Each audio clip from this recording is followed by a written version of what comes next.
हर couple का सपना होता है एक प्यारा सा बच्चा। लेकिन अगर हमारे बॉडी में कुछ ऐसा प्रॉब्लम हो जाए कि जो कपल चाहता है कि उनको बेबी हो, लेकिन अगर उनको बेबी ना हो, तो आप अपनी लाइफ में कभी ना कभी किसी ना किसी ऐसे इंसान से मिले होंगे जिनको बेबी नहीं होता है। तो आप लोग सोचिए कि एक बार किसी को जरूर पूछिएगा कि उनका फीलिंग कैसा होता है जिनको बेबी नहीं होता है। जो गांव में सबका कंफ्यूजन रहता है कि लड़की में ही प्रॉब्लम है, इसी वजह से वो प्रेग्नेंट नहीं हो रही है। तो आज हम लोग ना इस वीडियो में यही टॉपिक पढ़ने वाले हैं कि क्या आखिर जो लड़की प्रेग्नेंट नहीं हो रही है तो क्या उसमें ओनली लड़की का ही प्रॉब्लम है या फिर उसमें लड़के भी इन्वॉल्व होते हैं। तो आज हम लोग जो टॉपिक पढ़ने वाले हैं उस टॉपिक का नाम है इनफर्टिलिटी। तो बिना टाइम वेस्ट के स्टार्ट करते हैं आज के इस टॉपिक को। नमस्ते, नमस्कार, वनकम, जय जोहार। तो आज जो हम टॉपिक पढ़ने वाले हैं उस टॉपिक का नाम है इनफर्टिलिटी। अब इनफर्टिलिटी होता क्या है? किसी को पता है कि इनफर्टिलिटी का मतलब क्या होता है? दो वर्ड होते हैं, एक वर्ड होता है फर्टिलिटी और एक वर्ड होता है इनफर्टिलिटी। इनफर्टिलिटी का मतलब होता है कि कोई कपल है जिसका मैरिज का 1 साल हो गए हैं। 1 साल का मतलब होता है कि 12 मंथ कंप्लीट हो चुके हैं, लेकिन वो कपल जो है माँ पापा नहीं बन पा रहे हैं। वो बनना तो चाहते हैं लेकिन बन नहीं पा रहे हैं किसी प्रॉब्लम की वजह से। या तो वो प्रॉब्लम लड़का में होगा और या तो वो प्रॉब्लम कुछ लड़की में होगा। इसी वजह से वो प्रेगनेंसी कंज्यूम नहीं कर पा रहे हैं, उसे बोलते हैं इनफर्टिलिटी। इनफर्टिलिटी क्या होता है ये समझ में आया? इनफर्टिलिटी का मतलब ये नहीं होता है कि 2-3 महीने शादी के हुए हैं और वो प्रेग्नेंट नहीं हो पा रहे हैं तो बोलेंगे कि हाँ ये इनफर्टिलिटी है। नहीं, शादी के 1 साल यानी कि 12 महीने हो चुके हैं, उसके बाद भी अगर कोई लड़की प्रेग्नेंट नहीं हो रही है तो उसे इनफर्टिलिटी के अंदर में रखा जाता है। ये होता है इनफर्टिलिटी। अब क्या इनफर्टिलिटी एक ही प्रकार का होता है, एक ही वर्ड है कि इनफर्टिलिटी? नहीं, इनफर्टिलिटी ना 2 टाइप का होता है, जिसमें फर्स्ट टाइप जो है हमारा वो होता है प्राइमरी इनफर्टिलिटी। क्या होता है? फर्स्ट है प्राइमरी इनफर्टिलिटी। प्राइमरी इनफर्टिलिटी का मतलब होता है एक ऐसी लड़की जो पहले कभी भी प्रेग्नेंट नहीं हुई है, पहली बार वो प्रेग्नेंट होना चाहती है लेकिन नहीं हो पा रहा है, उसे बोलते हैं प्राइमरी इनफर्टिलिटी। दूसरा है हमारा सेकेंडरी इनफर्टिलिटी। क्या है? Secondary infertility. सेकेंडरी इनफर्टिलिटी का मतलब होता है कि एक ऐसी लड़की है जो पहले से तो उनके पास एक बेबी है, 1 या 2 बेबी हैं, लेकिन वो और भी बेबी चाहती हैं लेकिन नहीं हो पा रहा है, तो ये होता है सेकेंडरी इनफर्टिलिटी। ये क्लियर है कि इनफर्टिलिटी क्या होता है, प्राइमरी इनफर्टिलिटी और सेकेंडरी इनफर्टिलिटी।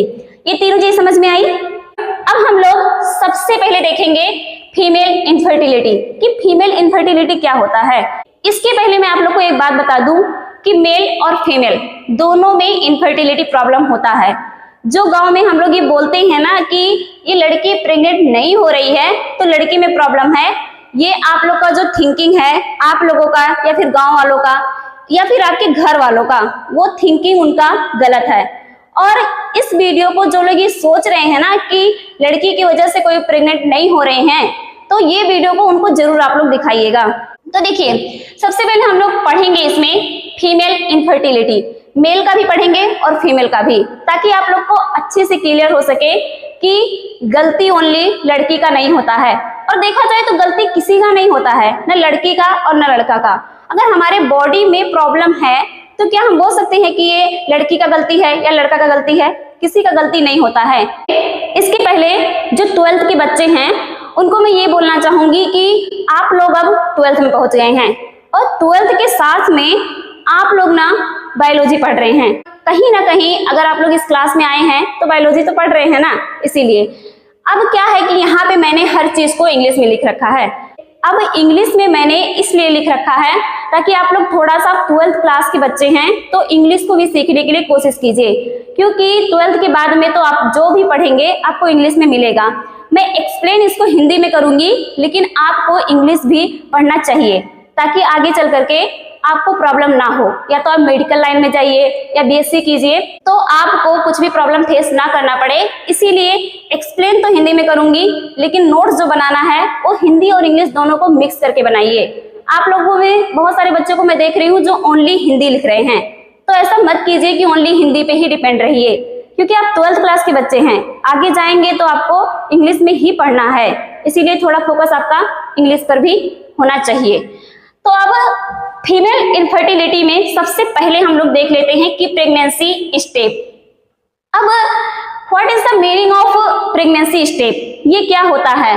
तो इसका मतलब होता है कि हमारे अंदर हम पढ़ने क्या जा रहे हैं, फीमेल इनफर्टिलिटी, यानी कि लड़कियों के अंदर में ऐसा क्या चीज होगा जिसकी वजह से प्रेगनेंसी हो सकती है, जिसकी वजह से प्रेगनेंसी होती है, और कौन कौन से स्टेप होते हैं कि वो स्टेप फॉलो होने के बाद ही आप प्रेग्नेंट हो सकते हैं। उस स्टेप को थोड़ा सा हम लोग देखेंगे और शॉर्ट में देखेंगे।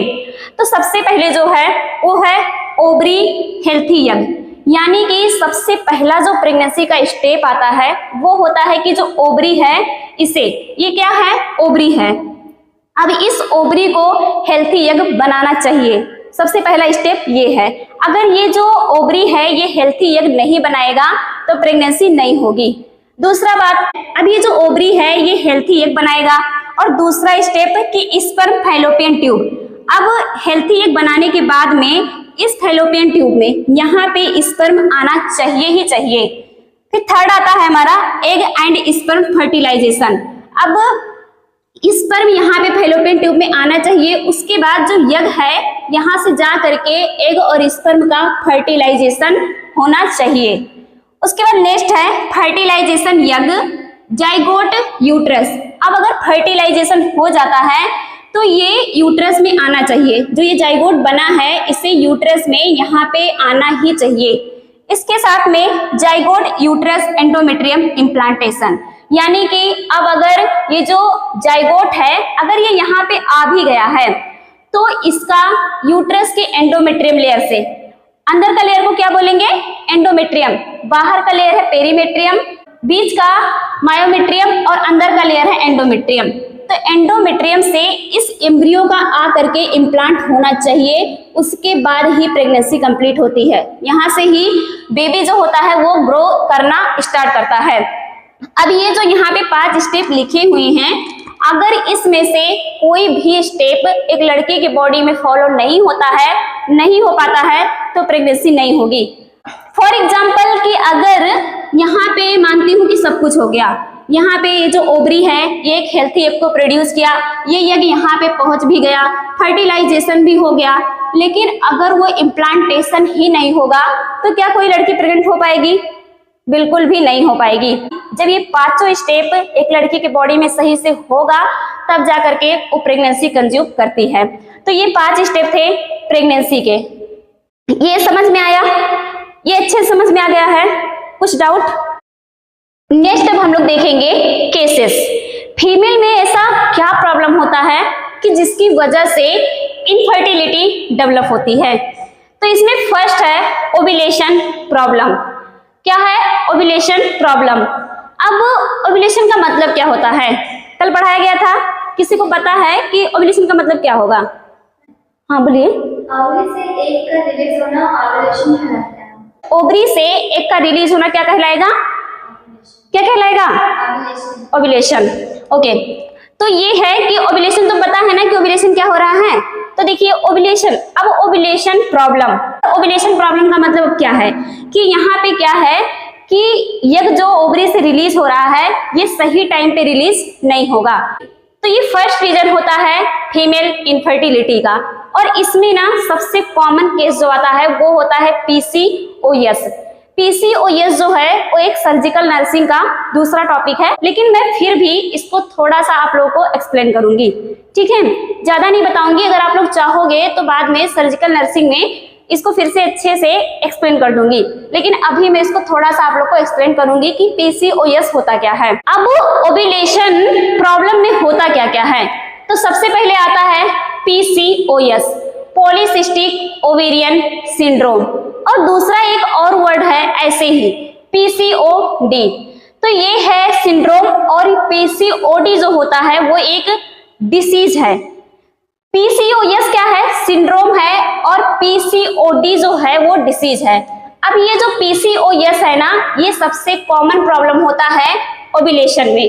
अब ये होता क्या है इसमें? अब इसमें ना जो मेल सेक्स हार्मोन होता है एंड्रोजन, तो इसमें जो एंड्रोजन है ना वो मेल सेक्स हार्मोन है, लेकिन क्या होता है कि वो हमारे बॉडी में भी, फीमेल की बॉडी में थोड़ी सी मात्रा में रिलीज होता है। अब वो जो एंड्रोजन हार्मोन है, अगर उसका जो रिलीज है वो ज्यादा हो जाए, ज्यादा मात्रा में एंड्रोजन हमारे बॉडी में, फीमेल की बॉडी में रिलीज होने लगे, तो पीसीओएस हमारे बॉडी में डेवलप करते हैं।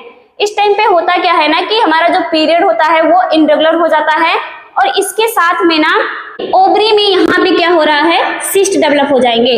अब सिस्ट डेवलप होने की वजह से जिस टाइम पे ओव्यूलेशन होना था उस टाइम पे ओव्यूलेशन नहीं होगा, इरेगुलर पीरियड भी होगा, इरेगुलर ओव्यूलेशन भी होगा। अब जब टाइम से ओव्यूलेशन नहीं होगा, एग टाइम से बाहर नहीं आएगा, तो क्या जो महिला है वो प्रेग्नेंट हो पाएगी? नहीं हो पाएगी। सेकेंड प्रॉब्लम है पीसीओडी। अब जो पीसीओडी होता है वो एक डिसीज है, ओवेरियन डिसीज है। ये क्या था? सिंड्रोम, और ये एक डिसीज है। अब इसमें क्या होता है ना, इसमें ना यहाँ पे सेम वही कंडीशन होता है, इसमें भी ना यहाँ पे बहुत सारे सिस्ट डेवलप हो जाते हैं, और इसमें ना जो मेनली हर महीने एक एग रिलीज होता है हमारी ओवरी से, लेकिन पीसीओडी में क्या होता है कि बहुत सारे इनमेच्योर एग रिलीज होने लगते हैं, और जो ये इनमेच्योर एग रिलीज होते हैं ये पूरा अलग प्रकार से रहते हैं, साइज में भी समान नहीं रहेंगे, और उसके बाद ढेर सारे रिलीज हो जाएंगे, जिसकी वजह से क्या होगा कि ये ओवरी से रिलीज होकर के फैलोपियन ट्यूब में नहीं जा पाएंगे, यहीं पर ही सिस्ट बनाने लगते हैं। कहाँ पे?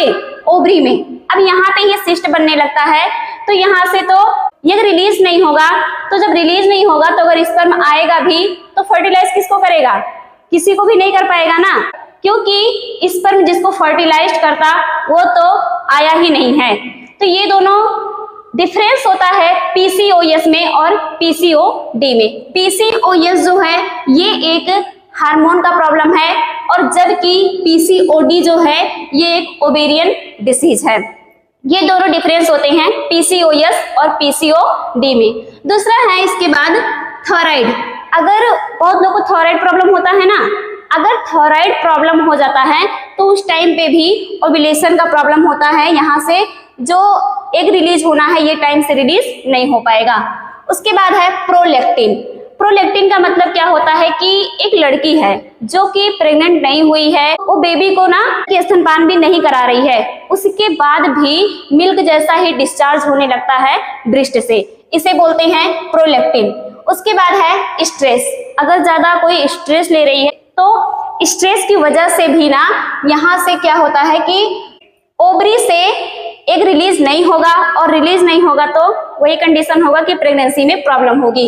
इसके साथ में अब इतने सारे चीजों के बाद में क्या होगा कि ओव्यूलेशन प्रॉब्लम होगा। अगर इसमें से कुछ भी चीजें डेवलप होती है बॉडी में तो ओव्यूलेशन प्रॉब्लम होता है, और अगर ओव्यूलेशन प्रॉब्लम होगा तो इनफर्टिलिटी होगा, जो लड़की होगी वो प्रेग्नेंट नहीं हो पाएगी।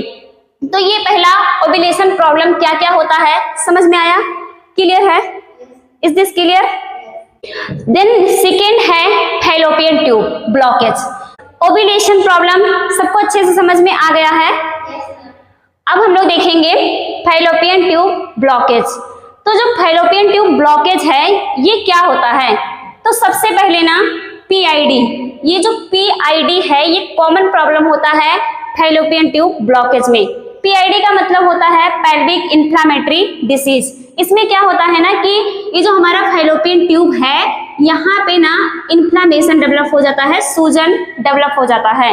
उसके बाद है STI, sexually transmitted infection.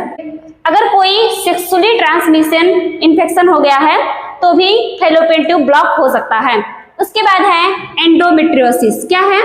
Endometriosis. अब ये जो एंडोमेट्रियोसिस है ना इसका मतलब होता है, इसमें क्या होता है हमारा ये जो एंडोमेट्रियम लेयर है ये तो पाया जाता है यूट्रस के अंदर में। कहाँ पाया जाता है? यूट्रस के अंदर में। अब इसमें क्या होगा ना कि एंडोमेट्रियोसिस में ये जो लेयर है ये बाहर आ जाता है, बाहर में ग्रोथ करने लगता है। कहाँ पे? यहाँ पे यूट्रस के जहाँ पे बेबी आके इम्प्लांट होना होता है वहां पे ही ना एंडोमेट्रियम लेयर यहाँ पे डेवलप होने लगता है। अब ये वाला लेयर यहाँ तो पूरा फैलोपियन ट्यूब में फैला हुआ है ना, तो यही लेयर जब फैलोपियन ट्यूब में यहाँ पे अगर ये डेवलप हो जाएगा तो फैलोपियन ट्यूब को ब्लॉक कर देगा। ये होता है एंडोमेट्रियोसिस। उसके बाद नेक्स्ट है ट्यूबरक्लोसिस। ट्यूबरक्लोसिस यानी कि टीबी। और कौन सा टीबी? अगर किसी को टीबी जेनेटिक है, यानी कि अगर आपके मम्मी पापा से आप में ट्रांसफर हुआ है, ऐसे में अगर आपको टीबी वाला प्रॉब्लम हुआ है तो भी ये फैलोपियन ट्यूब को ब्लॉक करता है। उसके बाद है sperm and egg cannot meet मीट। अब ये सब चीजें अगर होंगी इसमें, या तो पीआईडी होगा या तो STIS होगा, उसके बाद एंडोमेट्रियोसिस अगर होगा या ट्यूबरक्लोसिस, तो इस सिचुएशन में क्या होगा ना, ये फैलोपियन ट्यूब क्या हो रहा है? ब्लॉक हो रहा है। अब ब्लॉक होने पर अगर मैं इसको ब्लॉक कर देती हूँ, फॉर एग्जाम्पल देखिए एक रोड है, ये मानती हूँ कि एक रोड है और यहाँ पे एक आदमी खड़ा हुआ है, और ये भी एक रोड है और यहाँ पे एक लड़की है। दोनों लोगों को आकर के यहाँ पे मिलना है, लेकिन यहाँ पे एक ऐसे दीवार खड़ा है, तो क्या दोनों आकर के मिल पाएंगे? नहीं मिल पाएंगे। तो यही सिचुएशन होता है कि जब फैलोपियन ट्यूब ब्लॉक हो जाएगा तो इधर से स्पर्म आएगा और इधर से एग आएगा। अब ये दोनों को मिलना है यहाँ पे, लेकिन जो एग है वो इधर है और जो स्पर्म है वो इस साइड में है, तो दोनों लोग मिल नहीं पाएंगे, और ना मिलने की वजह से फर्टिलाइजेशन नहीं होगा, और अगर फर्टिलाइजेशन नहीं होगा तो इनफर्टिलिटी होगी, जो लड़की है वो प्रेग्नेंट नहीं हो पाएगी। तो फैलोपियन ट्यूब ब्लॉकेज समझ में आया कैसे होगा? नेक्स्ट अब हम लोग देखेंगे यूट्रस प्रॉब्लम। यूट्रस में क्या प्रॉब्लम होता है जिसकी वजह से इनफर्टिलिटी होती है? तो इसमें सबसे फर्स्ट आता है फेब्रॉइड। फेब्रॉइड का मतलब क्या होता है ना, जो हमारा ये यूट्रस है, यूट्रस का हिस्सा कौन सा होता है? ये वाला जो पूरा हिस्सा है इसे ही बोला जाता है यूट्रस। क्या बोलते हैं? यूट्रस। ये जो पूरा हिस्सा है इसे बोला जाता है यूटेराइन कैविटी, यानी कि यूट्रस। तो अब इसमें होता क्या है ना, फेब्रॉइड डेवलप हो जाते हैं। फेब्रॉइड का मतलब होता है गांठ डेवलप हो जाना। यहाँ पे ना नॉन कैंसर्स फेब्रॉइड डेवलप हो जाते हैं। कैंसर वाले सेल्स डेवलप नहीं होंगे, नॉन कैंसर्स सेल डेवलप हो जाते हैं जिन्हें बोलते हैं फेब्रॉइड। अब फेब्रॉइड होने के साथ में ना कंजेनाइटल यूटेराइन अबनॉर्मलिटीज, अगर बचपन से जब वो लड़की पैदा हुई थी, जन्म से ही अगर कोई बीमारी है, जन्म से ही अगर कुछ प्रॉब्लम है यूट्रस में, तो वो होता है कंजेनाइटल यूटेराइन अबनॉर्मलिटीज। इसमें क्या हो सकता है कि यूट्रस सही से डेवलप ना हो, या फिर यूट्रस का जो आकार, जितना इसे स्पेस चाहिए वो स्पेस सही से ना हो, तो जन्म से ही जो अबनॉर्मलिटीज रहती है यूट्रस में उसे बोलते हैं कंजेनाइटल यूटेराइन अबनॉर्मलिटीज। अब नेक्स्ट आता है ना एंडोमेट्रियोसिस। अब इसमें क्या होता है ना, एंडोमेट्रियोसिस में होता है कि ये वाला जो अंदर का एंडोमेट्रियम, यहाँ पे इन्फेक्शन हो जाता है। अगर यहाँ पे इन्फेक्शन हो जाए और या फिर इन्फ्लामेशन डेवलप हो जाए, यानी कि सूजन हो जाए, तो उसकी वजह से भी एंडोमेट्रियल पॉलिस। एंडोमेट्रियल पॉलिस का मतलब होता है कि ये जो हमारा यूट्रस है ना, अंदर का लेयर, ये क्या है? एंडोमेट्रियम ना। तो इसमें क्या होता है कि सॉफ्ट और स्मॉल सेल डेवलप हो जाते हैं। कौन से सेल डेवलप होंगे? नॉन कैंसर सेल डेवलप होते हैं। कैंसर वाले सेल दूसरे होते हैं, ये नॉन कैंसर सेल यहाँ पे डेवलप हो जाते हैं। कहाँ पे? यूट्रस के जो अंदर वाला लेयर है यूट्रस का, एंडोमेट्रियम, यहाँ पे, इसे ही बोलते हैं एंडोमेट्रियल पॉलिस। उसके बाद नेक्स्ट है थिन एंडोमेट्रियम। थिन एंडोमेट्रियम का मतलब होता है कि ये जो एंडोमेट्रियम लेयर है, अगर ये बहुत पतली होती है, मेनली देखा जाए तो जो एंडोमेट्रियम लेयर होती है ना, प्रोजेस्टेरोन और एस्ट्रोजन, जब एस्ट्रोजन इसे बनाता है तब ये थोड़ा पतली रहती है, लेकिन जब प्रोजेस्टेरोन आता है तो इसे बहुत मोटा कर देता है। अब यही लेयर अगर मोटी नहीं रहेगी, पतली रहेगी, तब भी प्रॉब्लम होगा। यहाँ पे जो एम्ब्रियो है ये आकर के सही से इम्प्लांट नहीं हो पाएगा। उसके बाद नेक्स्ट आता है, अब ये फेब्रॉइड डेवलप होगा, कंजेनाइटल यूटेराइन अबनॉर्मलिटीज होगी, और एंडोमेट्रियोसिस होने से, और एंडोमेट्रियल पॉलिस और थिन एंडोमेट्रियम, ये सारे प्रॉब्लम हो रहा है कहाँ पे? यूट्रस में। अब ये सभी प्रॉब्लम होने से क्या होगा कि अगर यहाँ पे जो एक डेवलप हुआ है, यहाँ पे जाइगोट डेवलप हुआ है, अगर जाइगोट डेवलप हो गया है उसके बाद ये एम्ब्रियो आ करके इसे यहाँ पे इम्प्लांट होना है। लेकिन अगर इस लेयर में प्रॉब्लम है तो क्या ये जो एम्ब्रियो है यहाँ पे आ करके इम्प्लांट हो पाएगा? नहीं हो पाएगा। और अगर इम्प्लांट नहीं हो पाएगा तो लड़की प्रेग्नेंट नहीं हो पाएगी। पहले ही मैं आप लोग को बताई कि प्रेगनेंसी होने के लिए जो 5 स्टेप है उसका कंपलसरी होना जरूरी है। अगर उसमें से ना एक भी स्टेप ऐसे होते हैं कि मिस हो जाएंगे तो प्रेगनेंसी कंज्यूम नहीं होगा। नेक्स्ट देखेंगे सर्विक्स प्रॉब्लम। इसमें हम लोग ये देखेंगे कि सर्विक्स में क्या क्या प्रॉब्लम हो सकती है जिसकी वजह से इनफर्टिलिटी डेवलप होता है। तो इसमें सबसे पहले आता है सर्विकल स्टेनोसिस। अब इसमें क्या होता है ना कि जो ये सर्विक्स है, यहाँ पे ये सर्विक्स है, ये बहुत पतला हो जाता है, यानी कि सकरा हो जाता है। और या फिर ना कभी कभी ना ये पूरी तरह से क्लोज, पूरी तरह से ना बंद हो जाता है ऐसे। अब ये जब पूरी तरह से बंद हो जाएगा तो क्या स्पर्म यहाँ पे एंटर कर पाएगा? नहीं कर पाएगा। उसके बाद नेक्स्ट है ना thick cervical mucus. Thick cervical mucus का मतलब होता है जो सर्विक्स में म्यूकस पाए जाते हैं यहाँ पे वो बहुत थिक होंगे, गाढ़े होंगे, और गाढ़े होने की वजह से स्पर्म जो है वो आगे नहीं बढ़ पाएगा, स्पर्म का गति कम हो जाएगा और वो ना फैलोपियन ट्यूब तक नहीं पहुंच पाएगा। उसके बाद है सर्विकल इन्फेक्शन। अब यहाँ पे अगर सर्विक्स में कुछ इन्फेक्शन हो जाता है तो इसकी वजह से भी जो स्पर्म हो यहाँ पे एंटर नहीं कर पाएगा। नेक्स्ट है सर्विकल पॉलिश। अब सर्विकल पॉलिश क्या होता है?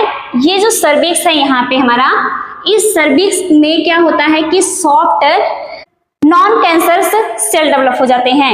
अब ये जो नॉन कैंसर सेल है ये कैंसर वाले सेल नहीं होते हैं, नॉन कैंसर सेल ग्रोथ करते हैं, जिसकी वजह से स्पर्म यहाँ से एंटर नहीं कर पाता है। उसके बाद है अब क्या होगा, ये सारी चीजें होने के बाद में क्या ऐसा होगा कि प्रेग्नेंट होने के लिए प्रॉब्लम होगा? तो देखिए sperm can not pass through the cervix. अब अगर इसमें से कुछ भी प्रॉब्लम होगा तो जो स्पर्म है ना वो यहाँ से पास नहीं कर पाएगा, सर्विक्स में नहीं आ पाएगा, और सर्विक्स में आ भी जाएगा तो यहाँ पे तो कुछ प्रॉब्लम हो रही है, ये प्रॉब्लम हो रही है जिसकी वजह से वो आगे नहीं बढ़ पाएगा और फैलोपियन ट्यूब में नहीं जा पाएगा। और जब स्पर्म फैलोपियन ट्यूब में नहीं जा पाएगा तो फर्टिलाइजेशन नहीं होगा और तो इनफर्टिलिटी की कंडीशन जो होती है वो डेवलप हो जाएगी। तो ये था प्रोसेस सर्विकल प्रॉब्लम में। सर्विक्स में ये सभी प्रॉब्लम होता है जिसकी वजह से इनफर्टिलिटी होती है।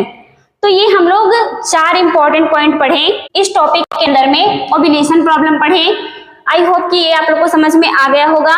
फैलोपियन ट्यूब ब्लॉकेज पढ़े, इसके साथ में यूट्रस में क्या क्या प्रॉब्लम होती है इसको पढ़े, और सर्विक्स में क्या क्या प्रॉब्लम होती है इसको पढ़े। अब इसमें से ना इन चारों में से सबसे कॉमन प्रॉब्लम होता है ओव्यूलेशन प्रॉब्लम, जिसमें ना PCOS जो होता है, पॉलीसिस्टिक ओवेरियन सिंड्रोम, ये सबसे कॉमन होता है। और एक बात की देखिए, जो PCOS है और PCOD, ये जो दोनों होते हैं ना, ये दोनों क्या है कि ये दोनों ही ओवरी में आकर के सिस्ट डेवलप करते हैं। सिस्ट का मतलब होता है ना यहाँ पे ऐसे पानी भर जाएगा, पानी जैसा यहाँ पे बन जाते हैं, ऐसे सिस्ट डेवलप हो जाते हैं।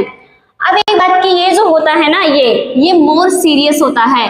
जो PCOS होता है ये मोर सीरियस होता है PCOD से, ये लेस सीरियस होता है, ये ज्यादा प्रॉब्लम नहीं करता है बॉडी में, जबकि जो PCOS होता है ये ज्यादा सीरियस कंडीशन होता है। सीवियर कंडीशन ये माना जाता है। अगर इनफर्टिलिटी का जो सबसे मोस्ट कॉमन प्रॉब्लम होता है वो PCOS ही होता है। इसके साथ में अगर फैलोपियन ट्यूब में जो मोस्ट कॉमन प्रॉब्लम होता है वो होता है PID, यानी कि फैलोपियन ट्यूब में इंफेक्शन डेवलप होना। केसेस सबको समझ में आ गया है। और इसके बाद देखिए ये एज, अगर एज प्रॉब्लम होगा तो एज प्रॉब्लम की वजह से भी यहाँ से क्या होता है कि जो ओवरी है ये हेल्दी एग को रिलीज नहीं कर पाएगा, और हेल्दी एग रिलीज नहीं होगा तो भी इनफर्टिलिटी डेवलप होगी। उसके बाद है सिम्टम्स। अब देखिए कि क्या क्या सिम्टम्स होते हैं फीमेल इनफर्टिलिटी में। अब देखिए इसमें फर्स्ट आता है इनरेगुलर पीरियड। अब इसमें क्या होगा कि इनरेगुलर पीरियड होगा, इससे पता चलेगा कि हो सकता है कि इनफर्टिलिटी हो सकती है। उसके बाद है ना डिसमेनोरिया। पीरियड आने के टाइम पे बहुत ही ज्यादा पेन होगा, इस कंडीशन को बोलते हैं डिस्मेनोरिया। उसके बाद है पैल्विक पेन, जो हमारा पैल्विक पार्ट है ये वाला हिस्सा, यहाँ पे पेन होगा। उसके बाद है ना ग्लेप्टोइरिया। ग्लेप्टोइरिया में क्या होता है ना, इसमें कोई लड़की प्रेग्नेंट नहीं है उसके पहले ही क्या होता है कि मिल्क आना स्टार्ट हो जाता है। कभी कभी किसी किसी गर्ल को ऐसा होता है कि वो प्रेग्नेंट नहीं है, फिर भी प्रेग्नेंट भी नहीं है, उनका बच्चा भी नहीं है, फिर भी क्या होता है कि मिल्क आने लगता है, थोड़ा थोड़ा मिल्क आना स्टार्ट हो जाता है, इसे बोलते हैं ग्लेप्टोरिया। उसके बाद है ना एमिनोरिया। एमिनोरिया का मतलब होता है कि बीच बीच में पीरियड नहीं आते हैं, 1 महीने 2 महीने पीरियड नहीं आएंगे और फिर से आना स्टार्ट हो जाएगा, फिर ऐसा होगा कि 1-2 महीने पीरियड नहीं आएंगे फिर आएगा, तो ये होता है एमिनोरिया, यानी कि बीच बीच में पीरियड का स्टॉप हो जाना। ये होता है सिम्टम्स फीमेल इनफर्टिलिटी में, ये सारे सिम्टम्स दिखाई देते हैं जब फीमेल इनफर्टिलिटी होता है। इतना समझ में आया? अब हम लोग नेक्स्ट देखेंगे कि इनफर्टिलिटी अगर है तो कैसे पता करेंगे, क्योंकि क्या हम ओनली सिम्टम्स को देख करके बोल देंगे कि इनके अंदर इनफर्टिलिटी है? नहीं, हम लोग कुछ डायग्नोसिस करेंगे, उसके बाद पता करेंगे कि क्या सच में यूट्रस में कुछ प्रॉब्लम है, तो क्या क्या डायग्नोसिस करेंगे नेक्स्ट अब हम लोग उसी के बारे में पढ़ेंगे। अब हम लोग देखेंगे नेक्स्ट डायग्नोसिस। फीमेल इनफर्टिलिटी के लिए कैसे पता करेंगे कि इस लड़की में इनफर्टिलिटी यानी ये कुछ प्रॉब्लम है, तो क्या क्या डायग्नोसिस करके पता करेंगे। तो फर्स्ट इसमें आता है हिस्ट्री कलेक्शन। क्या है? History collection. Next physical examination करेंगे, यानी कि हेड से लेकर के लेग तक पूरा बॉडी का जांच करते हैं फिजिकल एग्जामिनेशन में। उसके बाद ओव्यूलेशन, ये चेक करेंगे कि फीमेल जो है उनमें सही से ओव्यूलेशन हो रहा है कि नहीं हो रहा है, ओव्यूलेशन डायग्नोसिस करेंगे। नेक्स्ट है ब्लड टेस्ट करेंगे। ब्लड टेस्ट में देखेंगे कि जो oestrogen, progesterone, FSH, LH hormone है उनका बैलेंस जो है वो सही से है कि नहीं है। उसके बाद यूएसजी करेंगे, अल्ट्रासोनोग्राफी। अब इसमें चेक करेंगे कि जो फीमेल का पैल्विक है और यूट्रस कि उनमें कुछ प्रॉब्लम तो नहीं है, और इसके साथ में लेप्रोस्कोपी करेंगे। तो ये 3 चीजें, लेप्रोस्कोपी, यूएसजी और हिस्ट्रोस्कोपी, ये तीनों में ना यूट्रस का जांच करते हैं। हमारा जो यूट्रस है पूरा यूट्रस, उसका जांच करते हैं कि कुछ प्रॉब्लम है कि नहीं है, ये चेक करते हैं। उसके बाद है सर्विकल म्यूकस टेस्ट। अब इसमें क्या होता है कि जो सर्विक्स में म्यूकस पाए जाते हैं उनका टेस्ट करते हैं, किसका? सर्विक्स में जो म्यूकस पाए जाते हैं उन म्यूकस का। और उसके बाद लास्ट आता है HSG, हिस्ट्रोसाल्पिंगोग्राफी। अब ये क्या होता है, आप लोग पहले पढ़े कि फैलोपियन ट्यूब ब्लॉक हो रहा था, तो इसमें क्या होता है HSG में, इसमें यही चेक करते हैं कि जो फैलोपियन ट्यूब है वो खुली हुई है या ब्लॉक है, तो ये डायग्नोसिस करते हैं। अब नेक्स्ट हम लोग देखेंगे कि ट्रीटमेंट क्या करेंगे, कैसे करेंगे कि ट्रीटमेंट क्या करेंगे कि अगर फीमेल इनफर्टिलिटी है तो उसे कैसे हम लोग ट्रीट कर सकते हैं, ये नेक्स्ट अब हम लोग देखेंगे। तो देखिए जो ट्रीटमेंट होता है ना वो केसेस के बेस पे होता है। केस हम लोग पढ़े ना, क्या क्या कारण हो रहे थे इनफर्टिलिटी के, क्या क्या कारण थे, तो वो जो केसेस थे ना उन्हीं के बेस पर ही ट्रीटमेंट किया जाता है। ऐसे ही कुछ भी ट्रीटमेंट नहीं होगा, केसेस के बेस पे क्या कारण से इनफर्टिलिटी हुई है उस हिसाब से ट्रीटमेंट भी किया जाता है। लेकिन फिर भी थोड़ा सा हम लोग इसमें देख लेते हैं। तो देखिए लाइफ स्टाइल मॉडिफाई, यानी कि लाइफ स्टाइल मॉडिफाई करना है। अगर एक्सरसाइज नहीं कर रहे हैं तो एक्सरसाइज करना है। इसके साथ में अगर अल्कोहल कुछ ऐसे ड्रिंक कर रहे हैं तो सबको क्या करना है, मॉडिफाई करना है कि नहीं करना है। उसके बाद है हमारा मतलब कि लाइफ स्टाइल को मॉडिफाई करना है, हेल्थी डाइट लेना है। नेक्स्ट है मेडिसिन। अब मेडिसिन से में क्या होगा, अगर ओव्यूलेशन प्रॉब्लम है तो ओव्यूलेशन प्रॉब्लम को कम करने के लिए, खत्म करने के लिए मेडिसिन दिया जाएगा। इसके साथ में ना ART। अब ये जो ART है ना ये एक दूसरा टॉपिक है जो कि हम लोग ना बाद में इसको पढ़ेंगे, जिसमें हम लोग ना IUI, IVF और ICSI, कोई IVF और इस सब का नाम सुने होंगे, लेकिन इस टॉपिक को ना हम लोग कल की क्लास में इसको मैं थोड़ा आप लोग को अच्छे से एक्सप्लेन करूंगी, तो आज ये वाला छोड़ दीजिए। इसके बाद है मायोमेक्टोमी। अब ये क्या होता है? फाइब्रॉइड रिमूव करना, यानी कि सर्जरी के द्वारा जो फाइब्रॉइड बने हुए हैं यूट्रस में और सर्विक्स में, उनको क्या किया जाता है? रिमूव किया जाता है।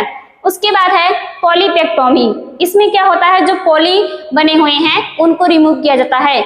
हमारा जो यूट्रस होता है और सर्विक्स, उसमें पॉली डेवलप हुए थे, तो अगर पॉली डेवलप हुआ है तो क्या करना? उनको रिमूव करना, वो होता है पॉलीपेक्टोमी।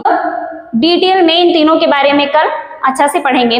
तो फीमेल इनफर्टिलिटी, ये सबको समझ में आ गया? किसी को कुछ डाउट है? तो अभी तो हम यही पढ़े हैं कि फीमेल इनफर्टिलिटी क्या होता है, यानी मैं कौन हूँ? लड़की। तो लड़की की बॉडी में क्या प्रॉब्लम होने से प्रेगनेंसी डेवलप होने में प्रॉब्लम होता है। अब हम लोग नेक्स्ट पढ़ेंगे कि मेल की बॉडी में, यानी कि लड़का लोग के बॉडी में क्या होता है कि तब हमें प्रेग्नेंट होने के लिए प्रॉब्लम होता है। तो इतना समझ में आ गया है?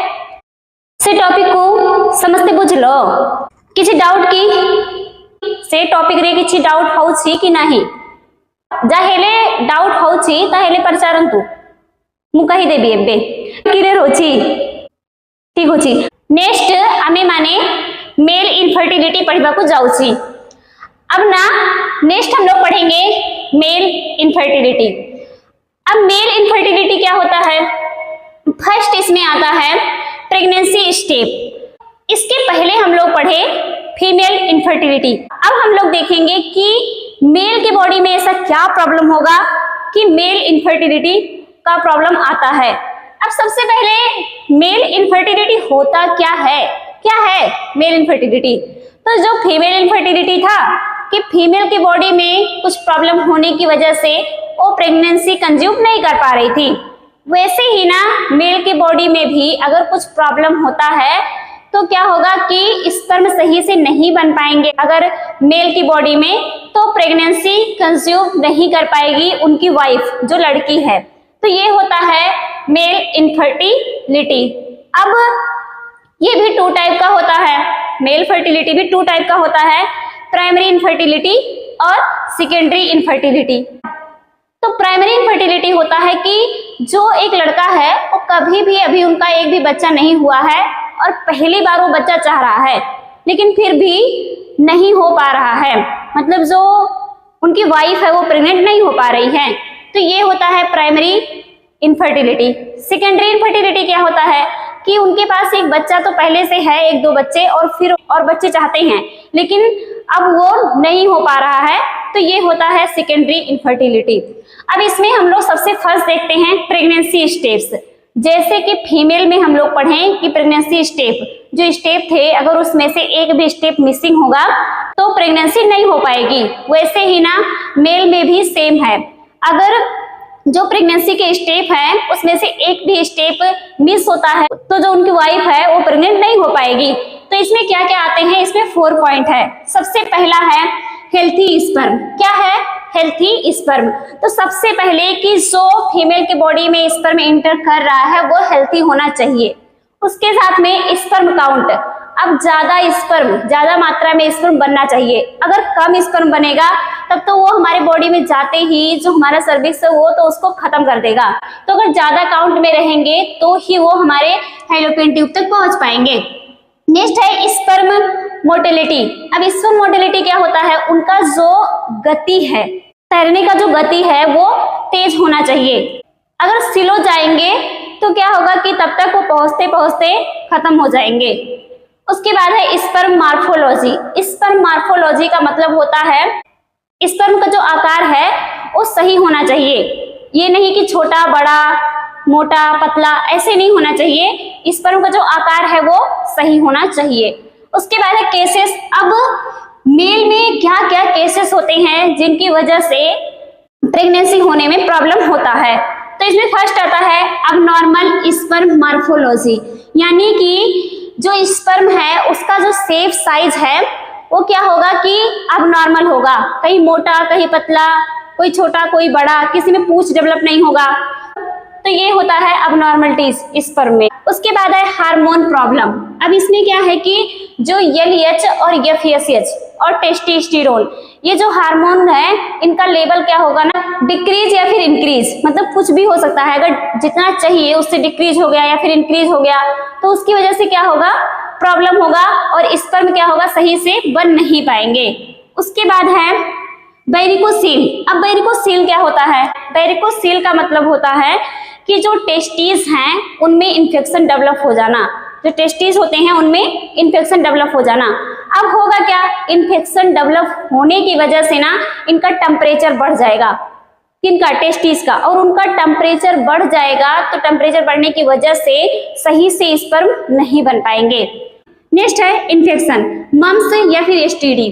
अगर किस STD, अगर इन्फेक्शन डेवलप हो जाता है, जैसे कि मम्स हो गया, STD या किसी भी तरह का इन्फेक्शन डेवलप होने से क्या होगा कि स्पर्म सही से नहीं बन पाएंगे और जो बनेंगे भी वो वीक रहेंगे। तो फिर क्या होगा कि हमारे बॉडी में जाएंगे भी तो वो हमारे एग को फर्टिलाइज नहीं कर पाएंगे, और नहीं कर पाएंगे तो प्रेगनेंसी नहीं हो पाएगी। नेक्स्ट है सिम्टम्स। तो देखिए सिम्टम्स जो है ना वो ज्यादातर मेल में ना कोई भी सिम्टम्स नहीं दिखते हैं, हमारे बॉडी में दिख रहे थे पर मेल में ज्यादा सिम्टम्स नहीं दिखते हैं। फिर भी कुछ कुछ सिम्टम्स दिखाई देते हैं, जैसे कि शादी को 1 साल हो गया है तो प्रेगनेंसी नहीं हो पा रही है, जो उनकी वाइफ है वो प्रेग्नेंट नहीं हो पा रही है। इसके अलावा ना जो टेस्टिस होता है उसमें कभी कभी सूजन और दर्द होता है, तो ये सिम्टम्स दिखाई देते हैं। तो ज्यादा सिम्टम्स नहीं दिखते हैं, बस ऐसे कुछ ही सिम्टम्स इसके अंदर में दिखते हैं सिम्टम्स में। अब देखते हैं डायग्नोसिस। तो डायग्नोसिस क्या क्या करते हैं, तो जैसे कि हमारे अंदर में अल्ट्रासाउंड किया जा रहा था तो इनके अंदर भी अल्ट्रासाउंड किया जाता है। उसके बाद ना सीमेन एनालिसिस किया जाता है। इसमें क्या होता है कि सीमेन का जांच किया जाता है कि कुछ प्रॉब्लम है कि नहीं है, जो भी चीजें तो वो चेक किया जाता है सीमेन एनालिसिस के अंदर में। अब देखिए इससे इतनी बात तो समझ में आ गई कि इनफर्टिलिटी का रीजन ओनली लड़की नहीं होती है, दोनों लोग हो सकते हैं, या तो लड़का में प्रॉब्लम होगा और या तो लड़की में, दोनों में भी प्रॉब्लम हो सकते हैं, दोनों में से किसी में भी प्रॉब्लम हो सकते हैं। अब अगर इनफर्टिलिटी हो रही है, 1 साल हो गया है शादी को फिर भी प्रेगनेंसी नहीं हो रही है, तो फिर दोनों लोगों को टेस्ट करवाना जरूरी होता है। ये नहीं है कि हमेशा लड़कियों को ही फोर्स किया जाए कि वो जा करके ट्रीटमेंट करवाए, दोनों लोग को टेस्ट करवाना चाहिए। टेस्ट करवाने में क्या ही है, करवाना चाहिए। हो सकता है कि लड़का में प्रॉब्लम है, नहीं तो हो सकता है कि लड़की में प्रॉब्लम हो, तो टेस्ट करवाने में तो कुछ नहीं जाता है ना। तो दोनों लोग को टेस्ट करवाना चाहिए, क्योंकि दोनों लोगों के ही बॉडी में प्रॉब्लम हो सकता है, और या फिर दोनों लोगों में से एक लोग की बॉडी में प्रॉब्लम हो सकता है। उसके बाद नेक्स्ट हम लोग देखते हैं ट्रीटमेंट।